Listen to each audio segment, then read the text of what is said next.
할렐루야. 부활의 믿음과 신앙을 갖고 죄악된 세상에서 구별된 하나님의 사람으로 살고 있는 여러분 모두를 축복합니다. 스포츠나 드라마가 재밌는 것은 반전이 있기 때문이지요. 지던 팀이 역전을 해서 이기고, 불행했던 사람이 행복해지고, 실패한 사람이 성공하는 것을 보면은 참 기쁘고 놀랍기까지 합니다. 그런데 하나님이 우리에게 보여주신 최고의 반전 드라마가 있습니다. 그것이 바로 십자가와 부활이라는 사실입니다. 부활하신 예수님이 나의 주님이시고, 또 그분을 통해서 내가 죄사함과 구원의 은총을 입었다는 사실이 믿어지기 바랍니다. 오늘 부활절을 맞이해서 누가복음 24장의 말씀을 가지고 부활하신 나의 예수님이라는 주제로 함께 은혜 나누길 원합니다. 한번 따라합시다. 부활하신 나의 예수님. 아멘. 그렇습니다. 부활하신 예수님은 다른 사람의 주님이 아니라 바로 나의 주님이시고, 나의 하나님이시고, 나의 아버지가 되신다는 사실입니다. 오늘 본문의 말씀은 예수님이 부활하신 날 오후에 글로바라는 사람과 또 한 사람이 예루살렘에서 엠마오로 가다가 예수님을 만나 말씀을 듣던 중 마음이 뜨거워져서 예루살렘으로 돌아와 부활의 증인이 되었다는 말씀을 소개하고 있습니다. 예루살렘에서 엠마오까지의 거리는 25리 정도 되고요. 약 12km 정도가 됩니다. 낙심한 마음을 가지고 슬픈 기색을 안고 엠마오로 내려가던 두 사람은 부활하신 예수님을 만나고 또 말씀을 들으면서 다시금 예루살렘으로 돌아가게 되지요. 예수님께서 십자가에 못 박히시기 전에 몇 차례 자신이 고난을 받고 3일 만에 다시 살아날 것이라는 말씀을 했지만 그 말씀이 무슨 뜻인지 알지 못했습니다. 이해하지 못했다는 거지요. 그래서 안식 후 첫날 아침에 예수님이 부활하셨다는 소식을 들었음에도 불구하고 믿지 못하고 그들은 엠마오로 무거운 발걸음을 옮기고 있었습니다. 엠마오로 가던 두 사람 부활에 대한 소식을 분명히 들었습니다. 누가복음 24장 22절 23절에 보면 이런 말씀이 기록되어 있지요. 또한 우리 중에 어떤 여자들이 우리로 놀라게 하였으니 이는 그들이 새벽에 무덤에 갔다가 그의 시체는 보지 못하고 와서 그가 살아나셨다는 천사들의 나타남을 보았다 함이라. 부활에 대한 소식을 아침에 들은 겁니다. 그리고 오후에 그것을 믿지 못하고 불안하고 근심된 마음을 가지고 예루살렘에서 엠마오로 내려갔다는 것입니다. 길 가는 도중에 주님이 동행을 하시면서 함께 대화를 하여도 그들의 눈이 어두워져서 알아보지 못했다고 했지요. 부활을 믿지 못했기 때문에 낙심해 있어서 결국 부활하신 주님을 알아보지 못한 겁니다.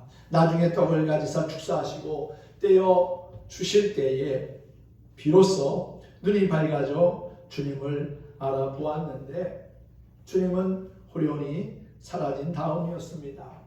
그리고 그제서야 아까 주님이 동행하시면서 말씀을 풀어주실 때에 마음이 뜨거워졌던 것을 기억하고 즉시 엠마오로 내려가던 발걸음을 돌이켜 예루살렘으로 올라가 주님 만났음을 증거하게 되었다는 것이지요.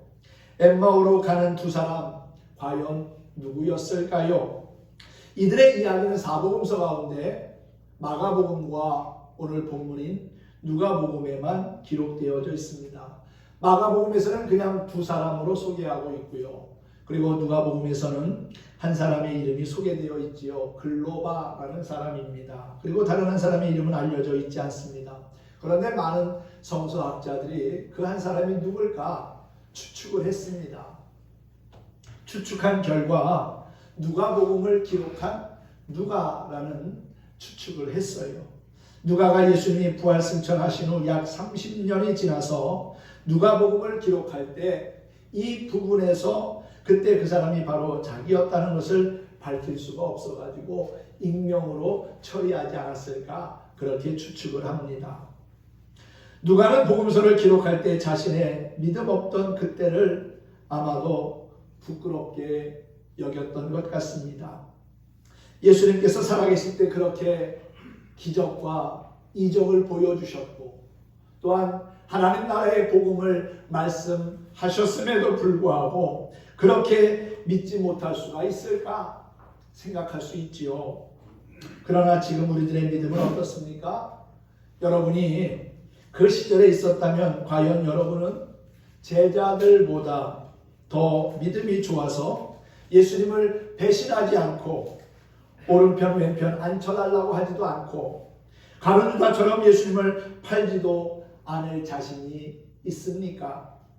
예수님은 서기관과 바리새인들을 책망하시면서 이렇게 말씀하신 바가 있습니다. 화 있을진저 외식하는 서기관과 바리새인들이여, 너희는 선지자들의 무덤을 만들고 의인들의 비석을 꾸미며 이르되 만일 우리가 조상 때에 있었더라면 우리는 그들이 선지자의 피를 흘리는데 참여하지 아니하였으리라 하니 그러면 너희가 선지자를 죽인 자의 후손이 됨을 스스로 증거함이로다 라고 했습니다. 바로 오늘의 저와 여러분은 주님을 믿는다고 입으로 수없이 고백하면서도 탐욕의 엠마오로, 물질의 엠마오로, 그리고 향락의 엠마오로 갔던 적은 없습니까? 사업해서 돈 좀 번 다음에 신앙생활 하겠다고 여리고로 내려간 적은 없습니까?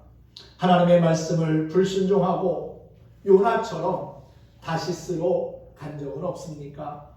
엠마오로 가던 두 사람은 바로 오늘의 저와 여러분은 아닐까요? 여러분, 깨달아질 때 엠마오에서 예루살렘으로 그 발걸음이 바뀌게 될 줄로 믿습니다. 엠마오가 오늘날 세상이라면 예루살렘은 하나님의 말씀이 있는 곳, 또한 성전이 있는 곳을 의미하겠지요.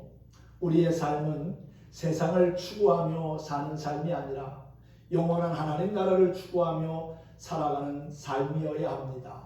부활하신 주님이 나의 주님이심을 확신하면서 그 주님이 인도하시는 거룩한 삶의 자리에 서 있는 것, 그것이 참된 그리스도인의 모습이고 또한 참된 성도의 자세인 줄로 믿습니다.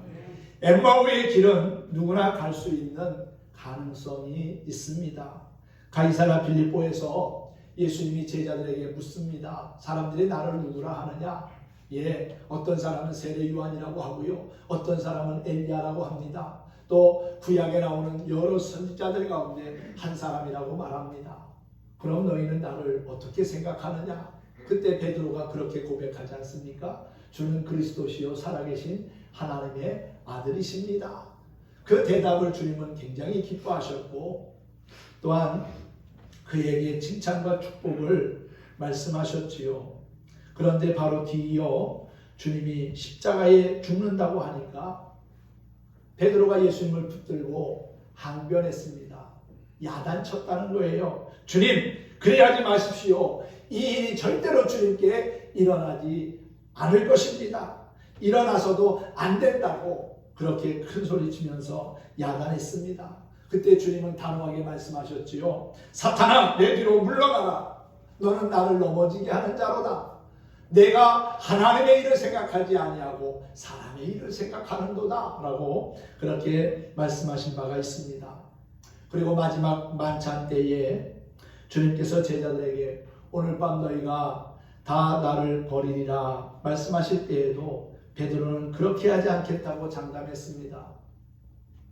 내가 오늘 밤 다굴기 전에 3번 나를 부인할 것이다 라고 말씀할 때도 주여, 다른 사람들은 다 주님을 버리고 떠날지라도 나는 끝까지 주님을 지켜드리겠습니다 라고 호언장담하기도 했지요. 그런데 여러분, 결과가 어떻게 됐습니까?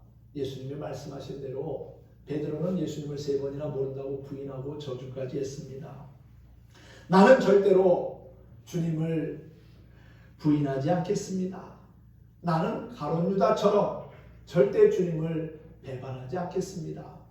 나는 아간처럼 도둑질하지 않겠습니다. 나는 아나니아와 삽비라처럼 거짓말하지 않겠습니다. 여러분 그렇게 장담할 수 있습니까? 아닙니다. 오늘의 우리들도 연약한 인간이기 때문에 가룟 유다처럼 베드로처럼 죄 지을 가능성이 있다는 것이지요. 하지만 믿음으로 깨어 기도하고 말씀으로 든든히 무장하고 있으면 악한 마귀의 유혹과 시험, 도전을 능히 이기고 물리치게 될 거라고 믿습니다. 부활하신 예수님의 이름으로 악한 영을 대적할 때 우리는 반드시 시험을 이기고 승리하게 될 거라는 사실이지요. 엠마오의 길에서 돌아서는 사람만이 변화되어 주님의 사명을 감당할 수 있고 부활의 증인이 될 수 있습니다. 사랑하는 성도 여러분, 엠마오를 향하여 갈 수 있는 가능성은 누구에게나 있다고 했지요. 그러나 중요한 것은 엠마오로 가던 그 발걸음을 돌이켜서 다시금 예루살렘으로 돌아가야 한다는 겁니다. 이는 다시 말해서 삶의 방향을 지혜롭게 바꾸는 결단이 중요하다는 것이지요. 예수님이 부활하시던 날 글로바와 또 한 사람의 제자처럼 엠마오로 갈 수도 있고 또 강도 만난 사람처럼 여리고로 갈 수도 있습니다. 먹고 살기 위해서 나오미처럼 고향을 등지고 모압으로 갈 수도 있고요.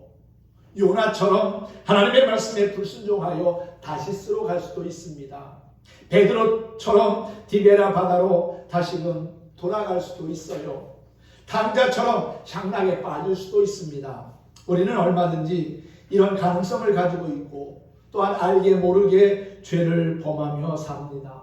그래서 사도 바울이 안타까운 마음으로 그렇게 고백하지 않았습니까? 내가 원하는 바 선은 행하지 아니하고 도리어 원치 아니하는 바 악을 행하는도다. 오호라, 나는 곤고한 자로다.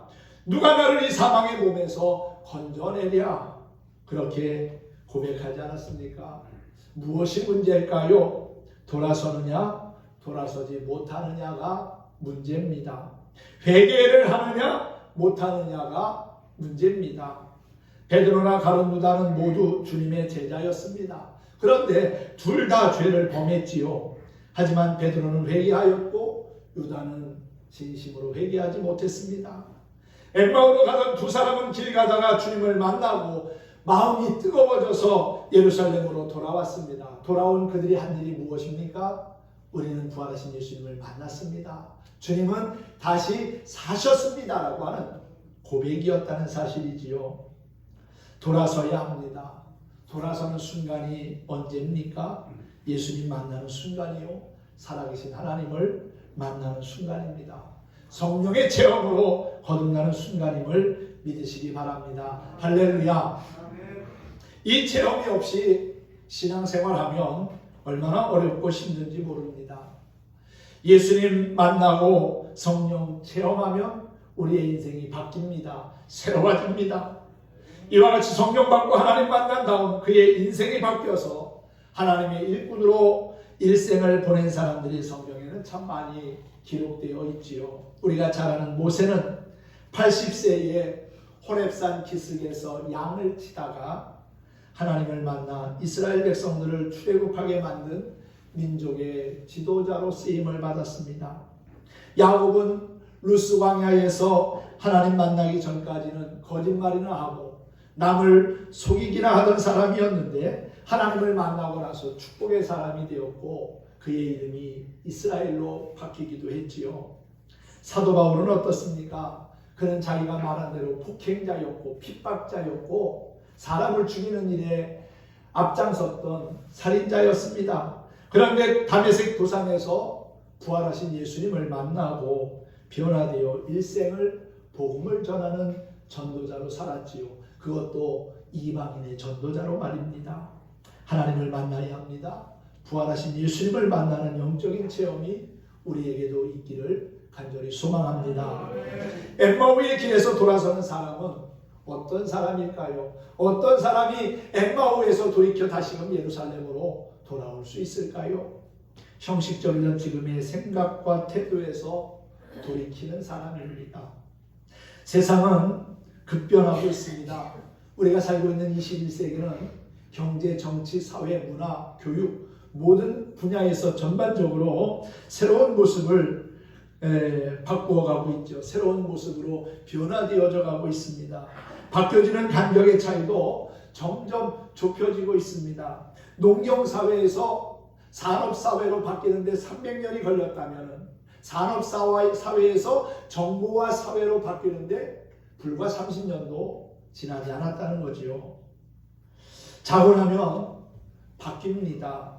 그런데 우리의 믿음이 성장하지 못하고 발전하지 못해서 여전히 어린아이와 같은 젖먹이의 신앙을 가지고 살아간다면 얼마나 안타까운 일입니까?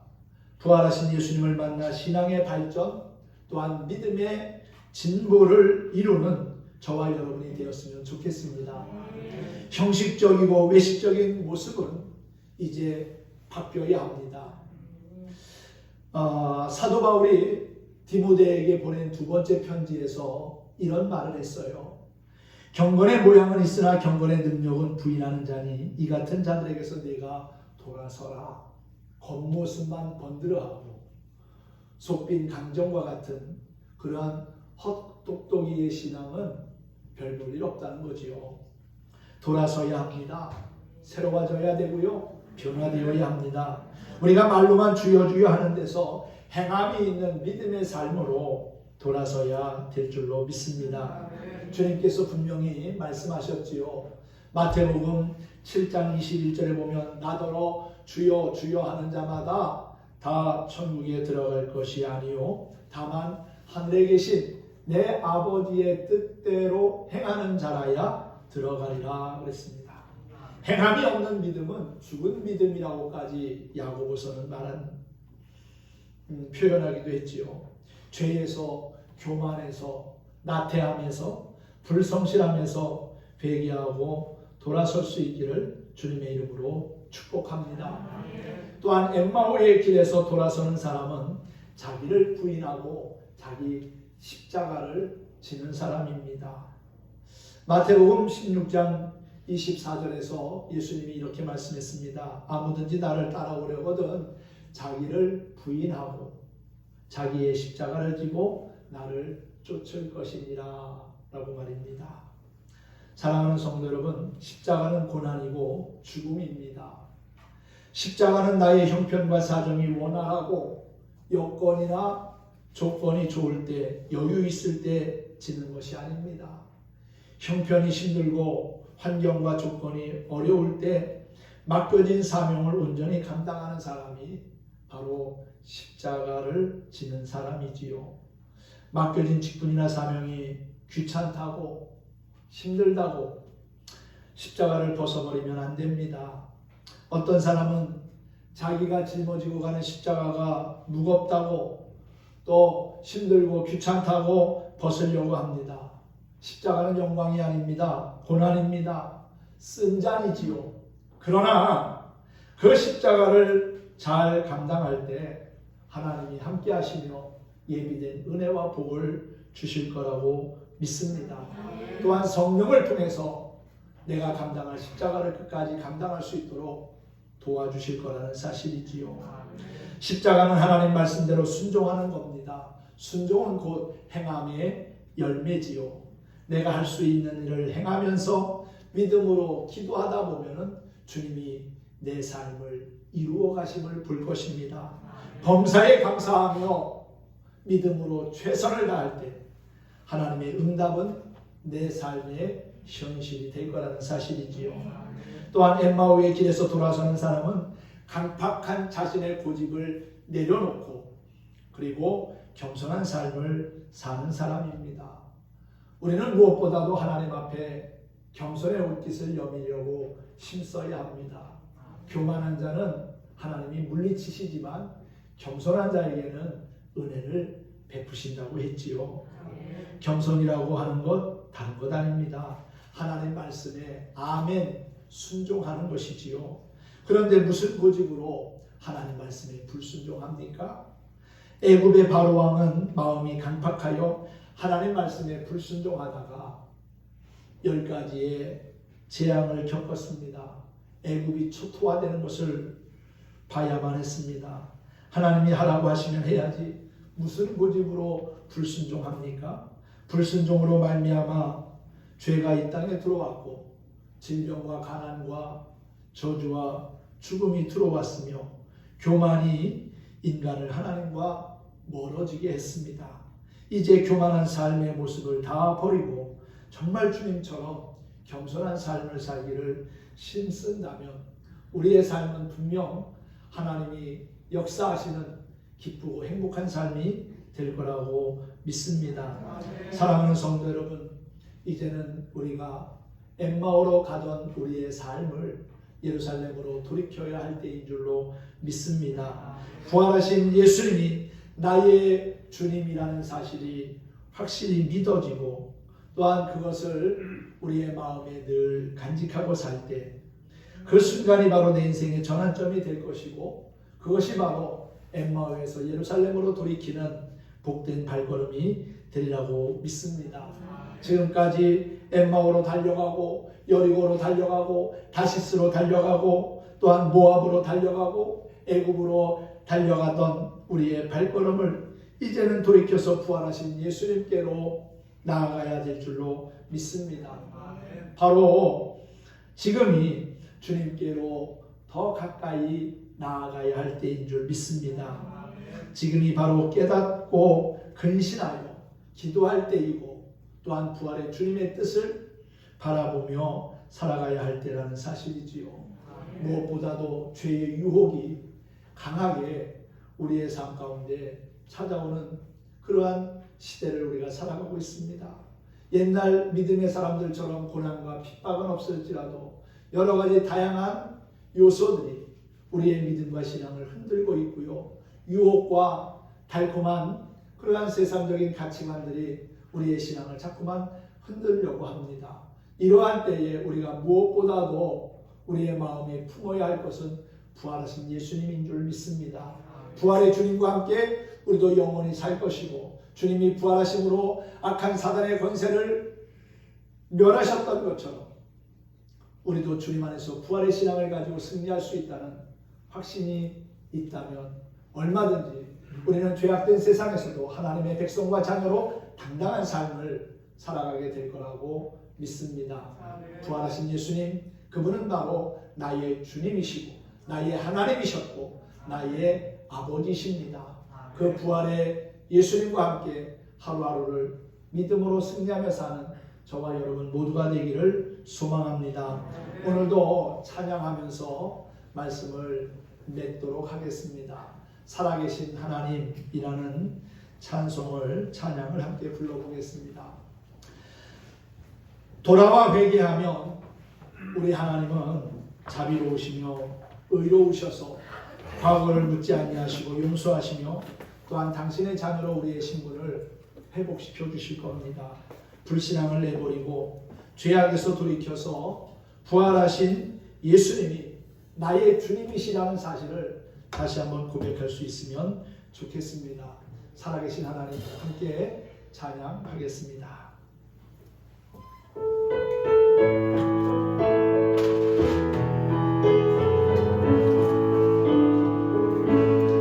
나에게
마음 속에 지금도 살아계신 나의 주님이십니다.